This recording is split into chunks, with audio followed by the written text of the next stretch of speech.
السلام علیکم ورحمۃ اللہ وبرکاتہ۔ حضرت مالک بن دینار رحمۃ اللہ علیہ سے ان کی توبہ کا سبب پوچھا گیا تو انہوں نے کہا، ایک سپاہی تھا اور شراب کا رسیا تھا۔ میں نے ایک نفیس باندی خریدی اور وہ میرے دل میں خاص مقام کی مالک بن گئی۔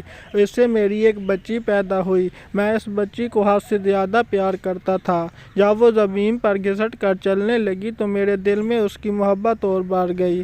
وہ مجھ سے مانوس ہو گئی اور میں اس کے سامنے جب شراب لا کر رکھتا تو وہ آ کر کھینچا تانی کر کے میرے کپڑوں پر شراب بہا دیتی۔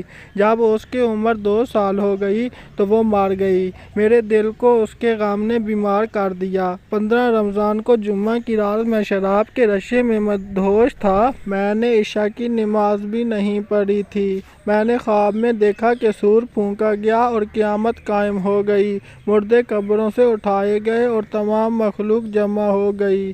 میں بھی ان میں تھا۔ میں نے اپنے پیچھے سے آہٹ سنی۔ مڑ کر دیکھا تو ایک بہت بڑا سانپ ہے، کالے رنگ کا، آنکھیں نیلی ہیں، منہ کھولے میری طرف دوڑ رہا ہے۔ خوف و دہشت کے مارے میں بھاگا۔ راستے میں ایک صاف ستھرے لباس والے بوڑھے شخص کے پاس سے گزر ہوا۔ میں نے سلام کہا۔ اس نے جواب دیا۔ میں نے کہا، بابا مجھے اس اژدہا سے پناہ دو، مجھے اللہ پناہ دے گا۔ وہ بوڑھا رونے لگا اور کہا، میں کمزور اور ضعیف ہوں اور یہ سانپ زبردست ہے، میرے بس میں نہیں، آگے چلو اور بھاگو، شاید اللہ تیری نجات کی کوئی صورت بنا دے۔ میں آگے بھاگنے لگا اور بلند جگہ پر چڑھ گیا۔ ادھر سے میں نے جہنم کے طبقات کو جھانک کر دیکھا، ان کی ہولناکیاں دیکھیں۔ قریب تھا کہ اژدہے کے خوف سے میں ان میں گر جاتا۔ مجھے کسی نے آواز دے کر کہا، چلو یہاں سے، تم یہاں کے رہنے والے نہیں ہو۔ میں اس کی بات سے مطمئن ہو گیا اور وہاں سے واپس لوٹا تو سانپ میرے پیچھے تھا۔ میں پھر اسی بابا کے پاس آیا اور کہا، بابا میں نے آپ سے درخواست کی کہ اس اژدہے سے میری جان چھڑاؤ، آپ نے کچھ نہیں کیا۔ وہ بوڑھا پھر رونے لگا اور کہا، میں ناتواں ہوں، البتہ تم اس پہاڑ کے پاس جاؤ جہاں مسلمانوں کی امانتیں ہیں، اگر تمہاری کوئی امانت ہو تو وہ تمہاری مدد کرے گی۔ میں ادھر گیا تو دیکھا چاندی کا ایک گول پہاڑ ہے اور اس میں جگہ جگہ سوراخ اور روشن دان ہیں، اوپر پردے لٹکے ہوئے ہیں، ہر روشن دان پر سونے کے دوپٹے ہیں اور ان میں قبضے یاقوت کے ہیں اور آرائش موتیوں کی، ہر پٹ پر ایک ریشمی پردہ ہے۔ جب میں نے پہاڑ کی طرف نظر دوڑائی تو فوراً اس کی طرف بھاگا اور سانپ میرے پیچھے تھا۔ جب میں پہاڑ کے قریب پہنچا تو ایک فرشتے نے آواز دی، پردے ہٹاؤ، دروازہ کھول دو اور سیدھے کھڑے ہو جاؤ، شاید اس حاجت مند کی یہاں کوئی امانت ہو جو اسے اس کے دشمن سے نجات دلائے۔ میں نے دیکھا پردے ہٹ گئے اور دروازے کھل گئے اور ان روشن دانوں سے بہت سارے بچے میری طرف جھانکنے لگے، ان کے چہرے چاند کی مانند تھے۔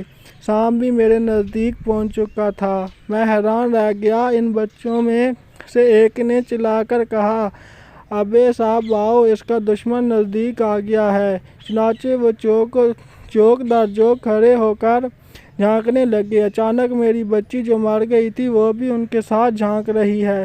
جب اس نے مجھے دیکھا تو رونے لگی اور کہا، ہائے یہ تو میرے باپ ہے۔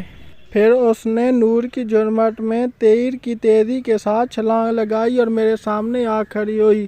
اس نے اپنا بایاں ہاتھ میری طرف بڑھا کر میرا دایاں ہاتھ پکڑ لیا اور اپنے دائیں ہاتھ کو اژدہے کی طرف بڑھا دیا تو وہ بھاگ گیا۔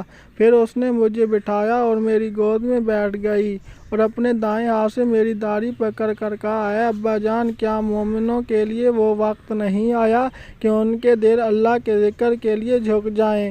میں رونے لگا اور کہا، اے بیٹی، تم لوگ بھی قرآن کو جانتے ہو؟ اس نے کہا، ہم تو آپ سے بھی زیادہ قرآن کو جانتے ہیں۔ میں نے کہا، اژدہے کے بارے میں تو کچھ بتاؤ جو مجھے ہلاک کرنے کے در پہ تھا۔ اس نے کہا، وہ آپ کا بڑا برا عمل ہے جس کو آپ نے طاقتور بنایا ہے اور وہ آپ کو جہنم کی آگ میں ڈبونا چاہتا ہے۔ میں نے کہا، اس بوڑھے کے بارے میں بتاؤ جو راستے میں ملا۔ اس نے کہا، وہ آپ رحمۃ اللہ علیہ کا نیک عمل ہے جس سے آپ رحمۃ اللہ علیہ نے اتنا کمزور کر دیا کہ اب وہ برے عمل کا مقابلہ نہیں کر سکتا۔ میں نے کہا اے بیٹی تم اس پہاڑی میں کیا کرتی ہو؟ اس نے کہا ہم سب مسلمانوں کے بچے ہیں، ہم یہاں قیامت تک رہیں گے۔ آپ رحمۃ اللہ علیہ کے انتظار میں ہیں۔ جب آپ رحمۃ اللہ علیہ آئیں گے تو ہم آپ رحمۃ اللہ علیہ کی سفارش کریں گے۔ مالک بن دینار رحمۃ اللہ علیہ فرماتے ہیں میں گھبرا کر اٹھا اور صبح کو میں نے شراب چھوڑ دی اور اس کے برتن توڑ ڈالے اور اللہ تعالیٰ سے توبہ کی، یہ میری توبہ کا سبب ہے۔